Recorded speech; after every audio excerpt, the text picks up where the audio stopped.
Olá! Está no ar Gestão Pública em Debate, programa do curso superior tecnológico de Gestão Pública do Centro Universitário Internacional, uma instituição do Grupo Educacional Ninter, em convênio com o Instituto Wilson Pickler. Este programa complementa a formação dos nossos alunos de Gestão Pública nas modalidades presencial e à distância. Ele também é transmitido pela CWB-TV, a TV comunitária de Curitiba, canal 5 da NET, 72 da TVA. Também pode ser acessado por todas as pessoas que possuem parabólica digital, através dos canais de educação, os canais da rede EdSat. No programa de hoje vamos debater sobre a preocupação com a nossa coluna. Para isso, convidamos aqui o Dr. Juliano Martins, que é fisioterapeuta, especialista em ergonomia e coluna vertebral.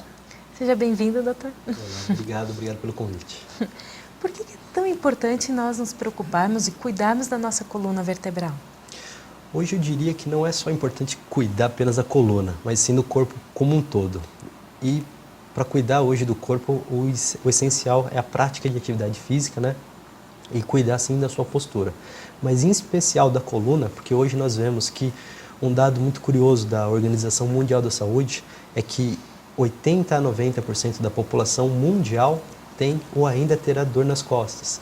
E isso é devido a esse sedentarismo, né? Hoje em dia as pessoas já não praticam mais atividade física ou se fazem muitas vezes de forma incorreta. Só que quando nós vamos assim para um público mais jovem, entre 15 anos, 20 anos, você vê que até mesmo as crianças, elas não brincam mais como nós brincávamos antigamente, né? As nossas brincadeiras eram com movimento, né?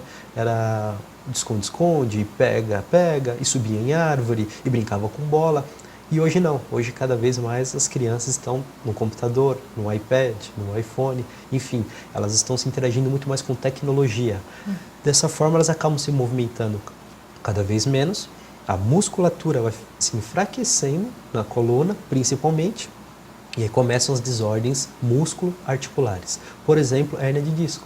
Antigamente, se a gente puxar um pouco na memória, quando se falava em hérnia de disco, vinha-se à mente pessoas com 70, 60 anos de idade. Hoje mesmo, acabou de sair do meu consultório, uma garota de 21 anos de idade com hérnia de disco. Então, devido a esse sedentarismo, a essa não prática de esportes também? Exatamente. Muitas vezes, eu diria que 90% das vezes está associado, né, a hérnia de disco à falta de atividade física, o sedentarismo, postura, né, inadequada e muitas vezes esforço físico inadequado. Mas na maioria das vezes é a falta de atividade física, sim. E essa atividade física, claro, todo médico recomenda comer direitinho, fazer exercício, mas às vezes coisas simples podem ser feitas, né? Sim. A ginástica laboral, por exemplo, que existe às vezes no ambiente de trabalho ou no órgão público, faz diferença? É importante participar? Com certeza, ela faz toda a diferença. A gente pode citar como exemplo um jogador de futebol. O trabalho dele é jogar futebol.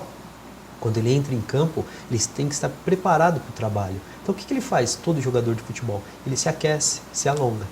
Por que conosco, no nosso ambiente de trabalho, seria diferente? Então, independente da função hoje que a pessoa exerce, se é uma secretária, se é um executivo que fica apenas numa mesa com seu laptop, ou se é uma pessoa, um metalúrgico, um mestre de obras, enfim, você precisa aquecer o seu corpo para depois movimentá-lo. E é aquecendo e alongando que você previne as lesões. Então a ginástica laboral hoje sim ela é muito recomendada e assim deveria ser introduzida em todas as empresas, independente se for um órgão público ou uma entidade particular. O interessante é aquecer a musculatura, se preparar para o ambiente de trabalho. Não só isso, né? Ginástica laboral é uma das formas de prevenção. vai toda uma análise do posto de trabalho hoje, quando se diz respeito à NR17, que é a lei que regulamenta a parte de ergonomia. Então você tem que analisar o posto de trabalho, verificar cadeiras, mesas, enfim. Mas a ginástica laboral é sim atividade que pode ser feita e deve ser feita em todo ambiente de trabalho. E quais são as preocupações que um gestor, não só público, né, mas também privado, tem que ter com a questão de ergonomia? Ou seja, o ambiente estar mais adaptado para o exercício daquela função, seria isso? Exatamente. Vamos pegar, por exemplo, um funcionário público que faz um atendimento numa prefeitura de uma cidade, onde ele fica num balcão de atendimento. Bem simples, a função dele é receber um balcão de informação. A pessoa ela tem que receber o cidadão e informá-lo aonde se dirigir.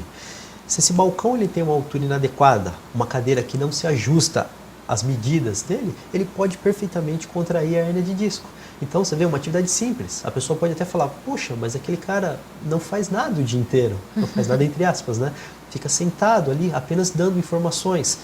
Mas se ele fica o dia inteiro dando informações, ele precisa de uma postura para dar essas informações. Ou ele fica em pé, alternando com a postura sentada, ou ele fica mais tempo sentado. Mas para ficar sentado, ele precisa de uma boa cadeira, uma boa regulagem do assento, uma cadeira que tenha um encosto. Não adianta ele sentar no banquinho de madeira. E uma cadeira que seja compatível com a altura do balcão. Então tudo isso que eu te passei requer uma análise ergonômica do posto de trabalho. Então, é importante que a gente analise cada função, cada posto, para que a pessoa não desenvolva uma patologia. É desse jeito, às vezes, que a gente percebe que surgem as patologias mais complicadas de se tratar nos postos mais simples de trabalho. Você está comentando a questão de prevenção, ela é mais até econômica, ela é mais importante do que depois fazer um tratamento? Exatamente. Hoje, infelizmente, a gente nota que é o contrário que acontece, né? As pessoas só buscam a ajuda de um profissional da área de saúde depois que elas adquiriram algum tipo de patologia. Ou seja, a patologia se instalou, agora eu vou ao médico. É muito mais barato para o governo, para as entidades particulares e muito melhor para qualquer cidadão se você conseguir prevenir a patologia. Primeiro, porque é menos custoso. Segundo, que as pessoas não precisam sofrer tanto com dores, né? Para que você vai sofrer com dor? Hoje é fato, se a gente não escova o dente, a gente tem cárie. Se tem cárie, tem dor, tem que buscar o dentista, tem que tratar. Né? Mesma coisa com a nossa saúde. Puxa, se eu não me alimentar direito, eu posso ter entupimento de veias e artérias, isso vai me levar a algumas patologias e eu vou ter que buscar o médico, posso até ter um risco de infarto. Com a postura, a mesma coisa. Se você não se senta bem, não sabe a postura correta para dormir, não pratica ginástica laboral, enfim, se você não faz uma atividade física adequada, você vai ter a patologia. A patologia se instalou, você vai ter que recorrer a um profissional. Aí isso despende de tempo, gera um custo. Custo para a empresa, custo para o órgão público que tem que financiar essa pessoa, esse funcionário que muitas vezes está afastado. Né? Então, vale a pena muito mais se prevenir qualquer tipo de patologia do que o tratamento. E pode ser que ele tenha adquirido essa doença justamente exercendo a função dele. Exercendo a função. É o que mais acontece hoje. É muito mais comum a pessoa ter dor devido à função que ela exerce no ambiente de trabalho do que adquirir uma patologia fora do trabalho. É lógico que nós sabemos que existem as pessoas que praticam as atividades no final de semana. Por exemplo, jogadores de futebol de final de semana. Né? A semana inteira eles trabalham, sábado encontra com os amigos ou domingo e vai jogar futebol. É risco de lesão, porque ele não está preparado. Não faz alongamento, não pratica uma atividade física, já vai sair correndo chutando bola, é certeza que ele vai ter uma lesão. Mas, na maioria das vezes, a lesão ocorre dentro do posto de trabalho. E é simples, a gente pode citar um exemplo, por exemplo, com uma telefonista. Se ela não tem aquele headset, aquele telefone que fica ao ouvido, ela tem que ficar segurando esse telefone. Segura com o ombro. Exatamente, tá vendo? A gente segura sabe, assim e anota, né? A gente sabe o que é errado, mas a gente faz porque não tem outro meio. Eu preciso anotar o recado, eu preciso puxar um papel, uma caneta. Eu preciso segurar o telefone. Quem que vai segurar o telefone? Né? O ombro. Isso aqui pode levar a uma hérnia de disco cervical. Instalou-se a hérnia de disco cervical, não tem mais cura uma hérnia. Existe tratamento cirúrgico e não cirúrgico. Nós vamos falar pouco sobre o nosso instituto, que é o Instituto de Tratamento da Coluna Vertebral. Mas depois que se instalou essa hérnia de disco, o negócio é só tratar, quer dizer, a pessoa vai sofrer muito. Ao passo que se ela tivesse apenas um headset, né, ou pudesse pelo menos exercer a sua função segurando o telefone e não segurar, com o ombro, ela evitaria a patologia. Ou seja, se for ver, o custo de comprar um telefoninho, um headset, é muito menor do que pagar, de repente, 15 sessões de fisioterapia, Sim. ou ter a funcionária afastado, Exatamente, tem que ter um outro assumindo o posto. Né? É o que nós dissemos há pouco, né? Quer dizer, é muito mais benéfico e menos custoso você prevenir a patologia do que você tratar. E é o que você disse, um headset hoje quanto custaria? 40, 50 reais, não sei. Mas e um tratamento de hérnia de disco? Uma cirurgia hoje de hérnia de disco, quanto não custa? Né? E todos os trâmites, até você chegar numa cirurgia, até mesmo num tratamento, o sofrimento que a pessoa passa, né? Para quê? Então, tudo isso é questão cultural. Acho que isso que tem que falar, a gente tem que deixar bem claro para a saúde pública. É uma questão cultural de os órgãos públicos, prefeituras, municípios, enfim, o governo em geral, adotar a prevenção nas escolas, principalmente nas escolas. Nós aprendemos tudo quando somos crianças. Então, eu acho que seria interessante uma disciplina onde nós pudéssemos versar sobre a ergonomia, sobre a postura no ambiente de trabalho. Criança é criança, mas criança entende. Ela sabe a diferença do que é certo e do que é errado. Basta você mostrar. Então, se você ensinar hoje que uma criança, ela não tem que ficar sentada de qualquer jeito numa carteira, mas sim com postura, ela sabe. Não, pode ser que todas não aprendam, mas a maioria vai seguir, porque o professor está ensinando, né? Então, eu acho que é algo de cultura. Nós temos que implantar isso, né, na nossa cultura para divulgar ainda mais que a prevenção é muito melhor do que o tratamento.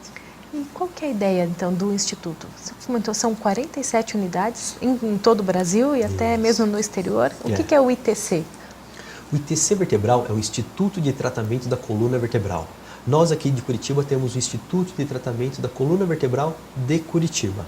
Ele surgiu principalmente para tratar as patologias de coluna vertebral. Por exemplo, hérnias de disco, protusão de disco, lombalgia, cervicalgia, espondilolistese, enfim, patologias que estavam relacionadas à coluna. E por quê? Porque nós vimos que tudo vai evoluindo, a medicina foi evoluindo e a fisioterapia precisava dar um passo muito grande, porque o que nós tínhamos em mãos era insuficiente para tratar dessas pessoas que sofriam com a hérnia de disco. Foi aí que o Dr. Helder, em Fortaleza, alguns anos atrás, coisa de 5, 8 anos atrás mais ou menos, ele viu que era insuficiente a gente usar uma eletroterapia, usar apenas a cinesioterapia ou até mesmo muitas vezes uma técnica de RPG específica. A pessoa melhorava, mas não ficava bem. Então ele tentou desenvolver um protocolo que é o RMA, né? Uma técnica pioneira que é a reconstrução músculo-articular. Ele viu que se nós utilizássemos equipamentos de ponta, no caso as macas de tração e macas de flexo-descompressão, que são importadas, fisioterapia manual, diversas técnicas que nós utilizamos, e a estabilização segmentar vertebral em um conjunto, em uma sessão, num protocolo de tratamento, a pessoa ficaria muito bem. Foi aí que ele começou a testar e viu que realmente casos de hérnia eram possíveis ser tratados sem cirurgia. Que até então, uma pessoa com uma hérnia de disco ela era indicada para cirurgia. Só que cirurgia é algo muito danoso para o corpo. Altera muitas vezes a biomecânica, principalmente quando a gente fala de fixação de vértebras. Hoje não. Hoje nós podemos dizer que hoje o Brasil conta com um tratamento não cirúrgico para patologias de coluna, que é apenas o ITC vertebral que oferece. Então, as pessoas que sofrem ainda com patologias de coluna, como hérnia de disco, sofrem com dores, basta acessar lá o nosso site, itcvertebral.com.br ou herniadedisco.com.br. Lá eles tiram... Te interromper um pouquinho, a gente tem o site aberto aí, se vocês puderem mostrar, que ali no site tem inclusive a cartilha que vocês desenvolveram, é isso? Isso, Guia exatamente. de postura do Dr. Coluna. Exatamente. Né? Você pode repetir o site, Sim, então? aquele ali é o herniadedisco.com.br. Mas se ele entrar no itcvertebral.com.br, vai ser direcionado para o mesmo site. Se você reparar ali, nós temos ali o guia de postura Dr. Coluna.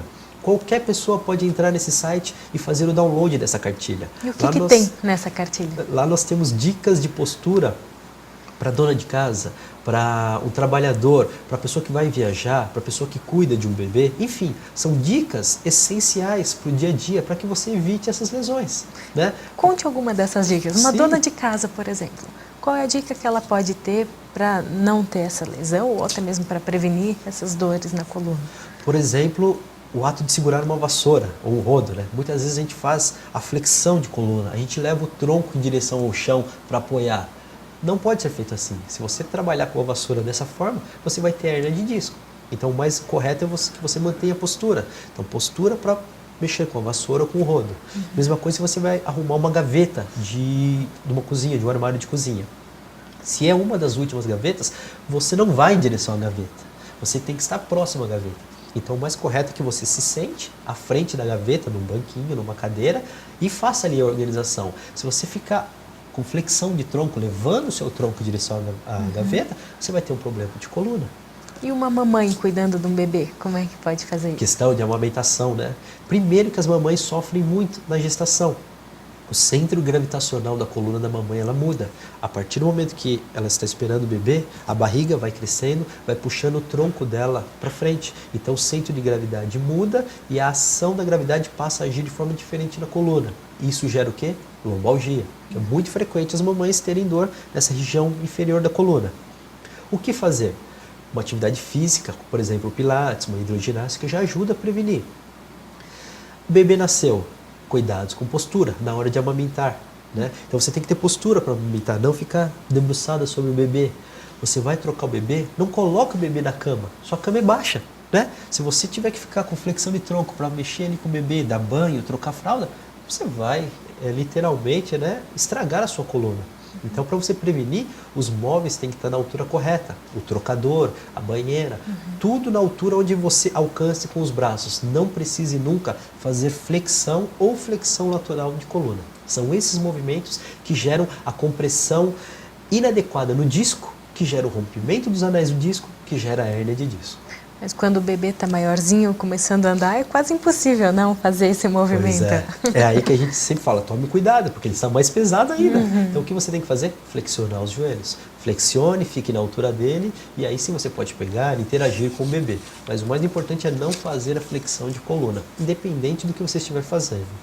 E a própria criança, como é que a gente pode não só estimular, mas cuidar para que ela, não só na carteira, na escola, para que tenha a postura correta, mas está brincando em casa? O que a gente pode dizer para as crianças? Eu acho que, da mesma forma que a gente está falando sobre a cultura que deve ser implantada nas escolas, os pais têm que assumir essa postura dentro de casa. Hoje, se você tem um filho, você tem que deixar bem claro para ele que tudo tem um horário, tudo tem uma regra. Então, se você impõe para uma criança que ela deve brincar sim com videogame, mas um período X, o outro período ela vai brincar correndo, se divertindo, interagindo com brincadeiras lúdicas, enfim, isso já é muito bom, porque se a criança passa o tempo, horas apenas no videogame, ela não mexe com o seu corpo, a musculatura fica fraca. Então você tem que educar desde o início. Hora para brincar com o videogame ou o computador, hora para poder brincar com os amiguinhos, jogar um futebol, interagir os pais quando é possível, com brincadeiras lúdicas, até mesmo com bola, com mágica, enfim, fazer atividades que a criança possa se movimentar ainda mais. O corpo em movimento, ele consegue sim, dessa forma, evitar patologias. Se você mantém o corpo estático, a musculatura enfraquece, tudo fica muito solto lá dentro e aí gera essa patologia. E para um profissional, seja um funcionário público ou mesmo de uma empresa, que tem que trabalhar, de repente, 8 horas por dia ali na frente do computador, o que ele pode fazer para evitar esse problema? Olha, nós temos diversas dicas para esse tipo de profissional, né? Primeiro, começa com a ginástica laboral. É interessante ele fazer um aquecimento antes de começar o trabalho. Independente se a empresa adota ou não essa política, faça ele o aquecimento, faça ele o alongamento. Baixe ali no nosso site tcvertebral.com.br a guia do Dr. Coluna, né, guia de postura. Veja lá as dicas que nós damos. Baixe da internet exercícios de alongamento. Então começa daí, você faz um aquecimento antes de começar a trabalhar. Segundo, postura no trabalho. O monitor, por exemplo, ele sempre tem que estar alinhado aos seus olhos, a parte superior da tela. Não adianta um monitor muito baixo ou muito alto. Isso pode gerar uma lesão na cervical. Aproxime tudo que há no seu ambiente de trabalho das suas mãos. Se você usa uma tesoura, um grampeador, o teclado, tudo próximo, para que você não tenha que ficar se deslocando. Esses movimentos, esse deslocamento é que pode gerar um problema na coluna. Regule a cadeira para a sua altura. Se mais de uma pessoa usa aquele posto de trabalho, toda vez que você sentar, regule a altura do assento, do encosto, para que fique confortável. E outra coisa, não permaneça mais que 1 a 2 horas sentado. Dê sempre uma levantada, caminhe por uns 5 minutos, 7, pelo menos para que o seu corpo tenha um estímulo de se movimentar, né? Se você ficar direto sentado, é prejudicial. Nós sabemos que a postura hoje, uma pessoa que trabalha sentada, ela é muito mais prejudicial da que trabalha em pé. A sobrecarga na coluna ela é maior do que a pessoa que trabalha em pé. Então nós temos que fazer alternâncias de postura. E na hora de dormir, também tem que ter algum tipo de preocupação ou não? Também. Além do colchão, que nós temos que verificar com o fabricante o prazo de validade dele, para que ele atinja esse prazo de validade, muitas empresas pedem que se faça um rodízio. Muitas vezes você joga o pé para a cabeça, ou do lado esquerdo para o lado direito. Só assim você atinge o prazo de validade. Então começa daí. Você tem um bom colchão, a melhor postura é deitado de lado. Não tem jeito. Deitado de lado, com o joelho flexionado, um travesseiro fino entre as pernas e um travesseiro que ocupe o espaço do seu ombro. Porque senão a tendência é ficar com o pescoço torto, né, forçando essa parte, seria essa a ideia? Exatamente. Se você tem um travesseiro muito baixo, sua postura é assim durante 7, 8 horas que nós ficamos na cama. Imagina eu dando entrevista para você assim, ó, né? Questão de meia hora. Eu vou ter dor aqui, do lado oposto, ou até mesmo aqui. Então, o negócio é saber que você tem que manter a coluna alinhada, seja no trabalho ou seja dormindo. Para isso, você tem os meios, que é o posto de trabalho ou a sua cama. Então, se você deitou, o colchão está aqui, os joelhos flexionados, um travesseiro fino entre as pernas e um travesseiro que ocupa esse espaço, para sua cabeça não afundar, mas também não ficar muito mais alta. E a gente ouve bastante falar sobre LER. Né? A LER é quando já aconteceu a lesão, a patologia, tudo isso seria para prevenir isso ou são coisas diferentes?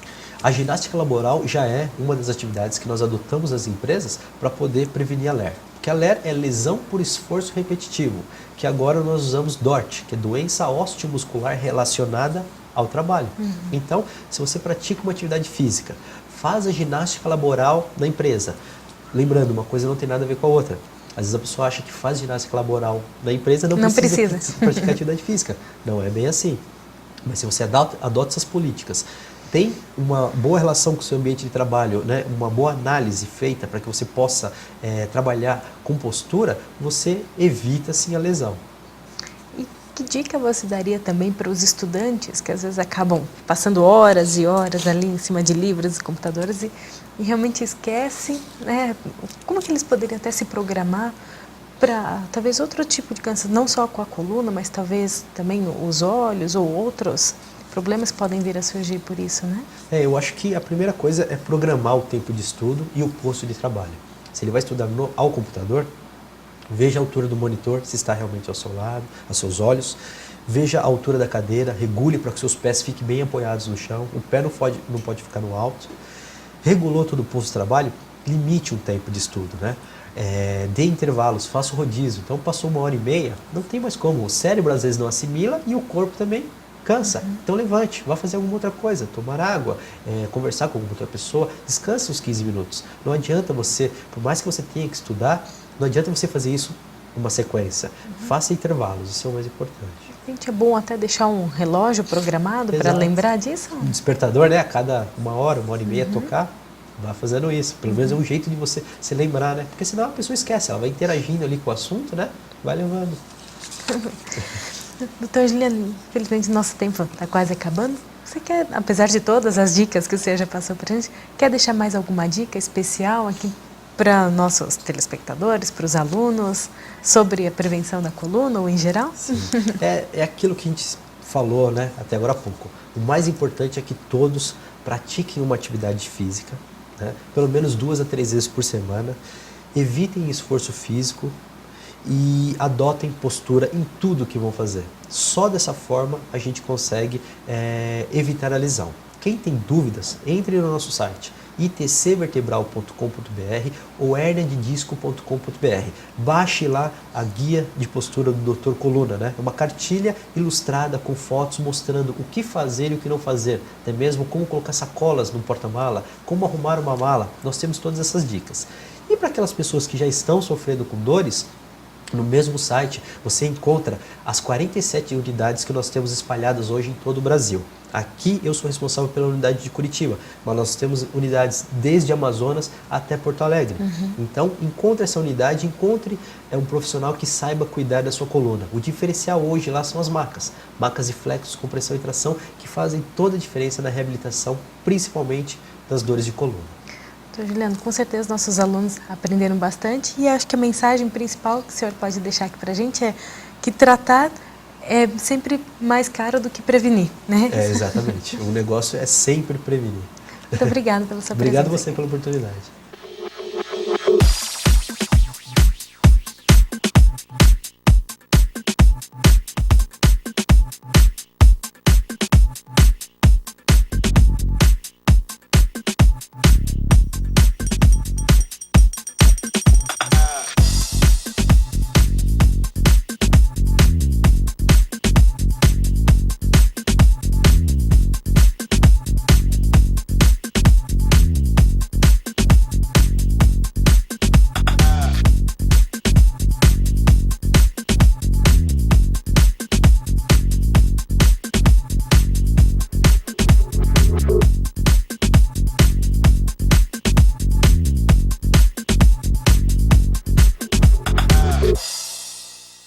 Educar é fazer sonhar, é acreditar no valor das pessoas, ampliando seus horizontes. Educar é realizar. Com a missão de criar oportunidades que transformam a vida de quem precisa, o Instituto Wilson Pickler de Responsabilidade Social faz a diferença para muitas pessoas. Oferece cursos de graduação e pós-graduação à distância, em parceria com o Grupo Uninter, e cursos livres de capacitação. Além disso, possui projetos de geração de renda para comunidades carentes. Instituto Wilson Pickler de Responsabilidade Social, acreditando no valor das pessoas através da educação.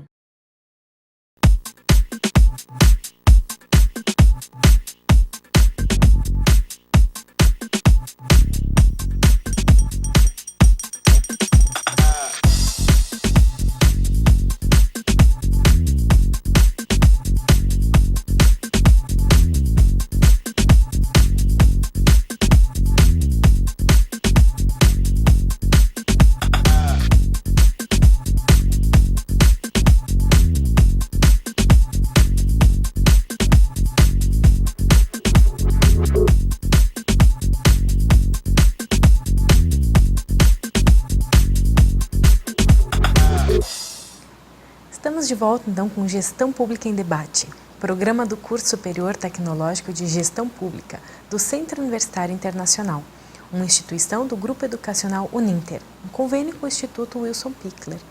Este programa complementa a formação dos nossos alunos de Gestão Pública nas modalidades presencial e à distância. Ele também é transmitido pela CWB-TV, TV Comunitária de Curitiba, canal 5 da NET, 72 da TVA. Também pode ser acessado por todas as pessoas que possuem parabólica digital, através dos canais Educação, os canais da rede EdSat. No programa de hoje vamos debater sobre o gestor público. Então, para isso, convidamos aqui o professor Dr. Cunha, que é graduado, mestre, doutor em administração pela FEA-USP, né, professor? Sim. Já há muitos anos atuando não só como professor, como consultor, empresário e até mesmo gestor público. Mas obrigado pela sua presença aqui.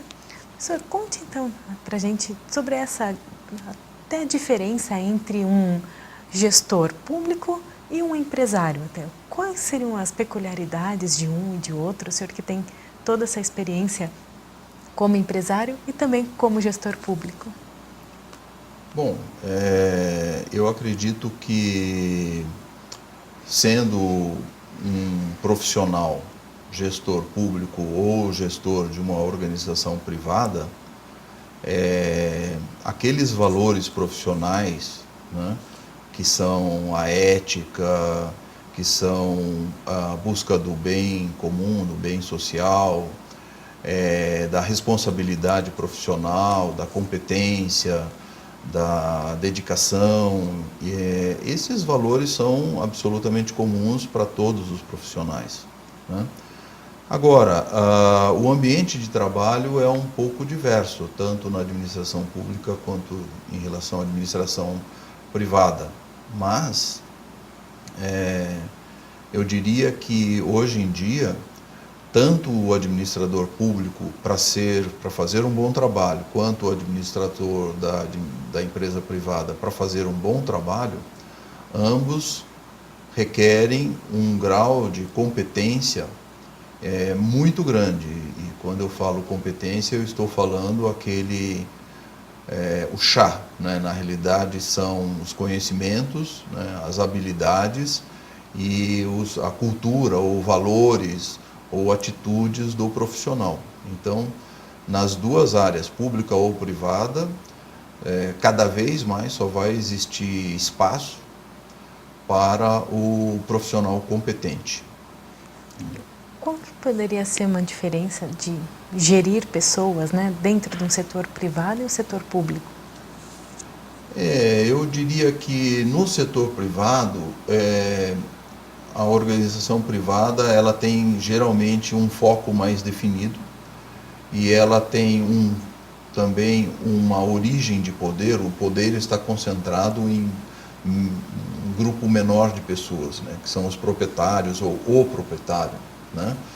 Então, existe mais facilidade de identificação do foco dessa organização e a direção para onde ela vai seguir, né? Em algumas, né? Porque também na iniciativa privada, às vezes, os sócios brigam, né? Os sócios têm visões diferentes. Empresas familiares. As empresas familiares, os interesses da família se sobrepõem aos interesses da empresa. Enfim, essas coisas também existem nas boas famílias, né? Mas no setor público, o stakeholder, digamos, proprietário, ele é mais difuso, né? Porque quem é o proprietário? Por exemplo, no estado ou no município, é o prefeito, né? É o governador, né? Numa universidade pública, é o reitor que manda, né? É ele que tem que ser obedecido. E muitas vezes, num governo de estado ou num governo municipal, quem menos manda é o prefeito, né? Às vezes um secretário manda mais do que o prefeito, né? Por questões de governança mesmo, ou eventualmente de questões de poder, né? E às vezes a Câmara tem mais poder sobre o que vai acontecer no município do que o próprio prefeito e assim por diante. Então o poder está mais difuso no caso dos órgãos públicos. Nas empresas privadas o poder está mais centralizado e com isso é mais fácil você distinguir para que direção a organização deve ir. Mas isso daí é algo que não deveria prejudicar ou atrapalhar o desempenho de um profissional, né? Se você é um bom profissional, você foi treinado no seu curso, né? Você aprendeu a lidar com estas situações de ambiguidade de poder, ou essas situações onde você tem um conjunto muito grande de stakeholders, ou de interessados, ou de grupos de interesse, e que vão dizer para você para onde aquela organização deve caminhar, em que direção deve ir, né? Portanto, é apenas uma questão técnica, essa é apenas uma questão técnica, né? Não é uma dificuldade insuperável. E o que o senhor poderia contar como a sua experiência? O senhor coordenou durante muito tempo o curso de pós-graduação na Universidade Federal do Paraná, né, o curso de administração. Isso. Como era coordenar pessoas ou ser esse gestor público? Essa experiência específica como coordenador? Bem, eu coordenei durante alguns anos o curso de graduação em administração e depois coordenei durante alguns anos também o curso de mestrado e doutorado em administração da UFPR. E na realidade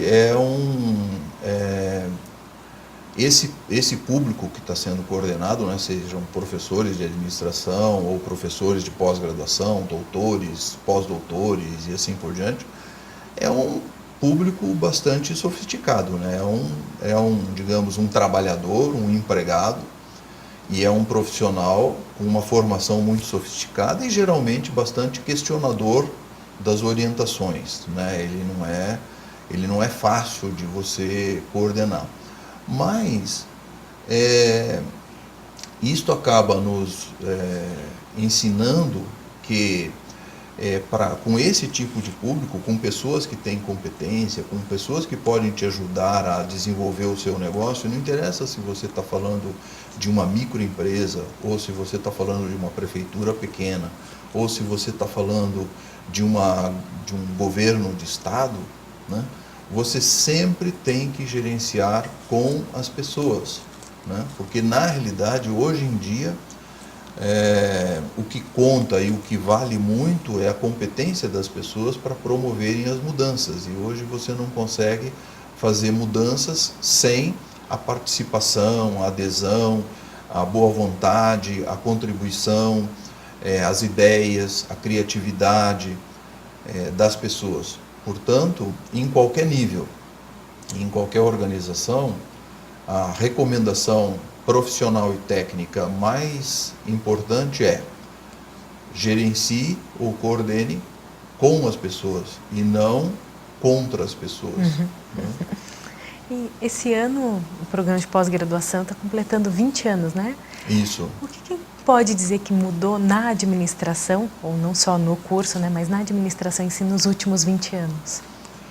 Olha, é muito interessante essa tua pergunta, porque eu fui da quarta turma do curso de graduação em administração da Universidade Federal do Paraná. O curso da Federal na área de administração foi criado em 1967, né? E eu entrei na universidade em 1970, saí em 73. E quando eu entrei no curso, quando o curso de graduação em administração começou na Universidade Federal do Paraná, alguns professores daqui de Curitiba e da universidade se uniram a alguns professores da Fundação Getúlio Vargas lá de São Paulo e saíram daqui e foram para Harvard, nos Estados Unidos, e lá eles compraram 15 livros de administração, sobre marketing, sobre gestão da produção, gestão de pessoas, coisas dessa natureza, né?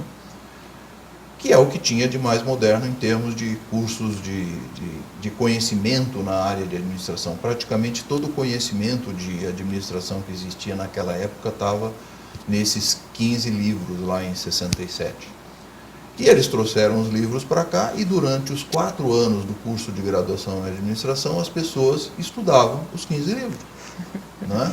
Liam os 15 livros, e o curso tinha lá uma quantidade imensa, né, de disciplinas que estudavam estatística, matemática, filosofia, sociologia, psicologia, contabilidade, direito e assim por diante. Enfim, o curso era recheado com disciplinas que não eram propriamente da área de administração, simplesmente porque não existia conhecimento na área de administração para dar aula para os alunos de administração. Bom, hoje, pelo menos uns 15 livros muito bons de administração são lançados por dia só no Brasil. Então, a quantidade de revistas científicas, técnicas, quantidade de livros, você pode entrar numa biblioteca, a quantidade de livros que existe, né? É uma quantidade imensa de revistas, periódicos, etc., né? De conhecimento. Então, naquela época, há 30 anos atrás, 40 anos atrás, um administrador que estudava 4 anos, ele aprendia 50%, 60% do conhecimento de administração, de gestão pública e privada que existia aí disponível para ele aprender. Então, ele era um profissional de administração, né? Hoje em dia, os nossos alunos que entram num curso de administração, se eles conseguem aprender durante o curso de graduação, talvez uns 2, 3 ou 5% do conhecimento de administração que eles precisam para exercer a profissão adequadamente na área de marketing, finanças, produção, pessoas, gestão de pessoas, etc., é muito. Então, o curso de graduação, infelizmente, se tornou quase que um maternal, digamos, do profissional de administração quando ele for profissional de administração. Por isso que tanta gente sai de um curso de graduação e vai fazer um curso de especialização para completar, porque ele viu 5%, ele precisa chegar pelo menos uns 10, 15%. Daí ele vai para um curso de especialização, depois ele vai para um mestrado, depois ele vai para um doutorado, depois ele vai para um pós-doutorado e vai estudar o resto da vida. E pode dizer que existe mais ou menos afastamento da academia com as empresas hoje ou antigamente? Como essa relação sempre entre teoria e prática, que é sempre discutido? Teoria e prática, né? Na realidade, o Nonaka, que é um autor que todo mundo deve ler, porque ele fala sobre as formas de aprendizagem, gestão de conhecimento, né? E ele deixou de uma forma muito clara, explicou, e hoje em dia a gente aceita que existem muitas formas das pessoas aprenderem, né? Você pode aprender estudando, você pode aprender vendo alguém fazer alguma coisa, você pode aprender fazendo alguma coisa, você pode aprender lendo sobre alguém que fez alguma coisa e assim por diante. Enfim, ele diz que existem muitas formas de aprender. E, infelizmente, a nossa tradição um pouco escolástica, né, de que, na realidade, o único lugar onde existe conhecimento, ou sabedoria, ou informação científica, digamos, é nas universidades. E isso é uma grande farsa, né? Uma mentira muito grande, né? O único lugar onde se descobrem coisas novas ou se inventam coisas novas é na universidade. Mentira, porque hoje as empresas estão muito mais dinâmicas para gerar conhecimento, as organizações em geral, né? Então, na realidade, todas essas formas de conhecer são formas importantes, né?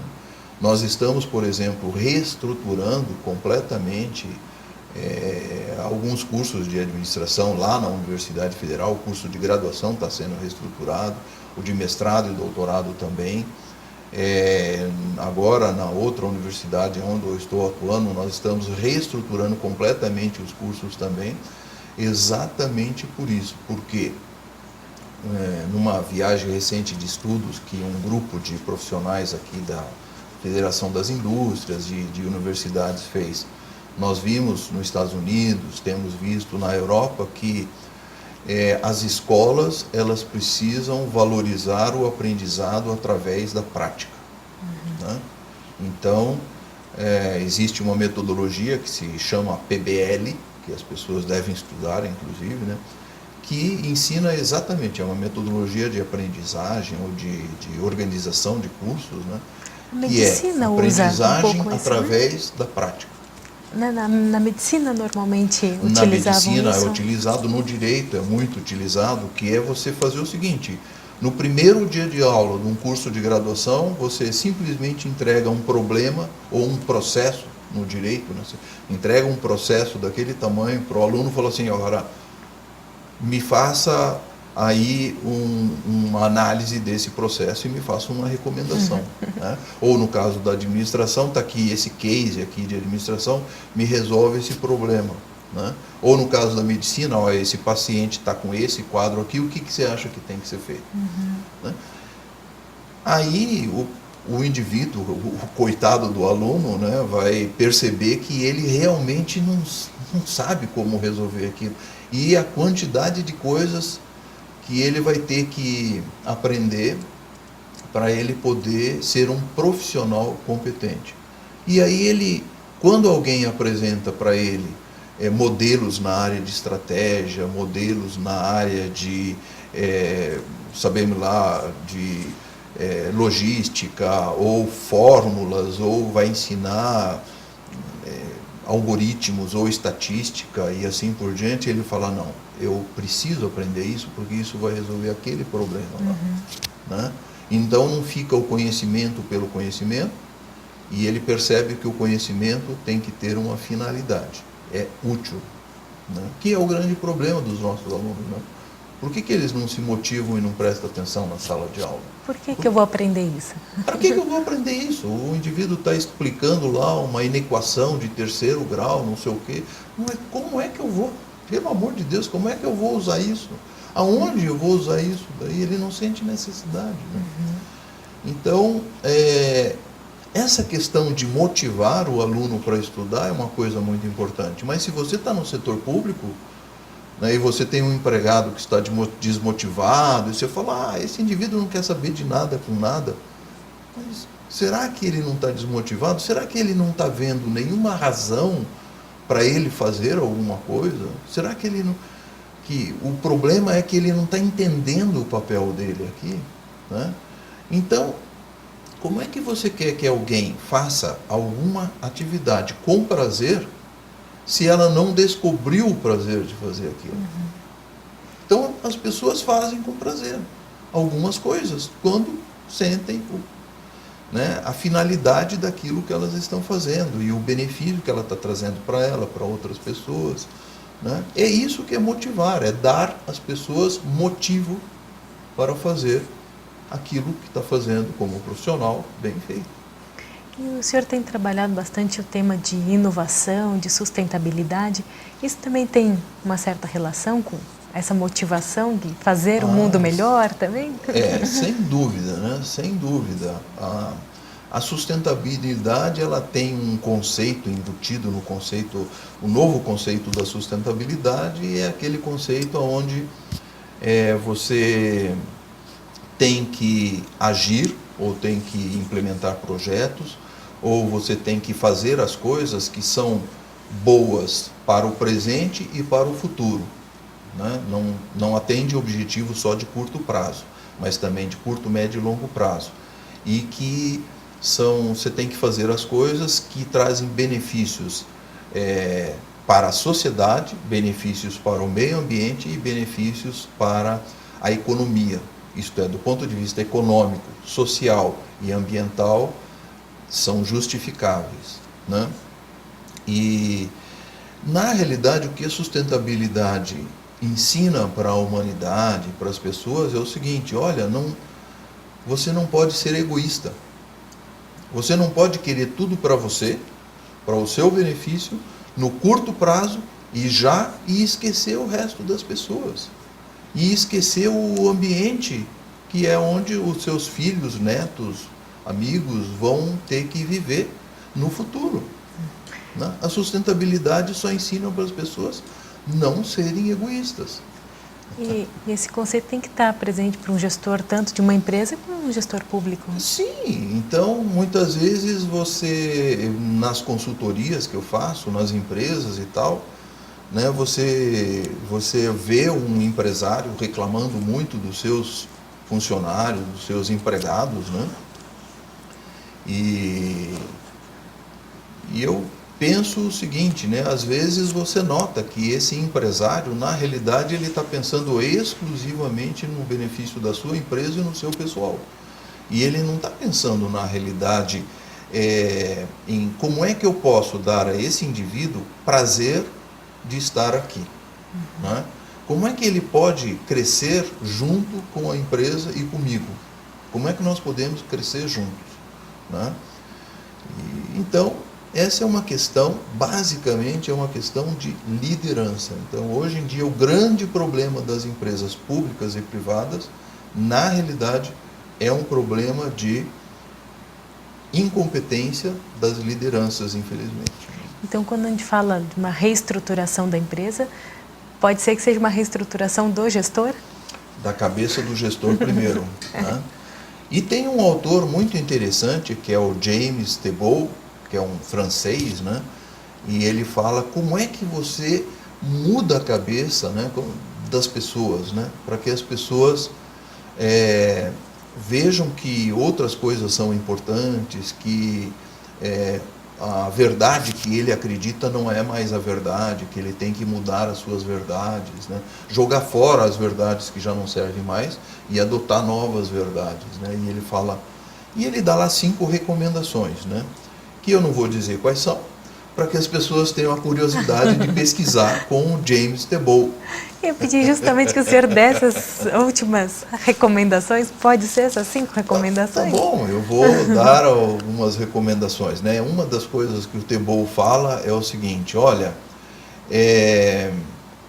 você precisa inundar esse indivíduo, inundar essa pessoa com informações de sucessos, né? De pessoas que mudaram a forma de pensar e passaram a pensar, por exemplo, a favor da sustentabilidade, e isso funcionou muito bem, porque as pessoas gostam de ver exemplos para acreditar que aquilo é viável.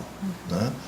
Você precisa também fazer com que essas pessoas elas vejam a realidade, porque muitas pessoas elas não conseguem ver a realidade, elas não conseguem entender a realidade, elas não conseguem perceber o que está acontecendo. Então você tem que inundar essas pessoas de informação sobre os problemas que as pessoas estão passando na empresa, né? O problema que os clientes da empresa estão tendo em encontrar algum prazer em comprar naquela empresa. Por que os clientes não estão voltando de fato? Por que não existe fidelização? Por que as pessoas estão falando mal do setor público, né? Por que as pessoas não estão mais votando naquele candidato, né? Por que as pessoas não querem mais trabalhar no setor público? Ou por que elas estão querendo? Elas estão querendo porque elas, para o bem público ou para o bem pessoal, enfim. O que é que está acontecendo de fato? A outra coisa é você levar pessoas para conversar com esse gestor, com esse líder, pessoas nas quais ele acredita. Então, por exemplo, eu vou falar uma coisa contra mim, eu sou consultor, né? Tenho que trabalhar para ganhar o dinheirinho suado lá da consultoria e tal, mas eu vou dizer uma coisa, né? Não adianta você contratar um consultor para ir falar para um operário ou para um trabalhador de um escritório, de uma empresa, que ele precisa trabalhar mais, que ele precisa se dedicar mais à empresa, que ele precisa ajudar a fazer treinamento, seguir as normas, etc., porque isso é muito bom para a humanidade, para a sociedade, para a empresa, para ele, etc. Ele vai falar assim, meu amigo, ganhando 200, 300, 400, 500 reais por hora aí dessa empresa, você vai falar para mim o que interessa para o empresário. Eu não vou acreditar em nada do que você está me falando, né? Agora, se esse trabalhador do escritório, se esse operário vê um outro operário, uma pessoa na quem ele acredita, ou um líder, ou sindical, ou uma pessoa em quem ele acredita, ou mesmo se o empresário vê um outro empresário falando, olha, adote a sustentabilidade porque ela vai resolver o problema da tua empresa. Seja um líder mais aberto com as pessoas, mais participativo e tal, né? Se o empresário vê alguém que ele acredita falando isso, ele acredita também, ele passa a acreditar, né? Enfim, existem várias formas de você mudar a cabeça das pessoas, mas todas elas passam a você expor essas pessoas a novas percepções do mundo, novas percepções de outras verdades que ele não está acostumado, né? De diversas maneiras. Professor, realmente um prazer conversar aqui com o senhor, né? Realmente o nosso tempo é curtinho. O senhor quer dar, apesar de todas essas recomendações, algum resumo, alguma recomendação para o gestor público ou para os nossos alunos? Para o gestor público, para os nossos alunos, eu gosto muito de falar para o profissional. Porque eu acho o seguinte, que não interessa qual cargo que você tem, ou qual a profissão que você tem, onde você trabalha, se você é presidente da República ou se você é jardineiro, copeira, não interessa a tua função, professor, né? A recomendação mais importante que eu diria é o seguinte, seja um profissional naquilo que você faz, né? Porque é isso que vai salvar a nossa sociedade, vai salvar o planeta, vai salvar o mundo, vai salvar a tua empresa, vai salvar a tua família e vai salvar você, né? Então seja um profissional. É isso. Muito obrigada pela sua participação. Obrigado, foi um prazer. E nós nos vemos no próximo programa.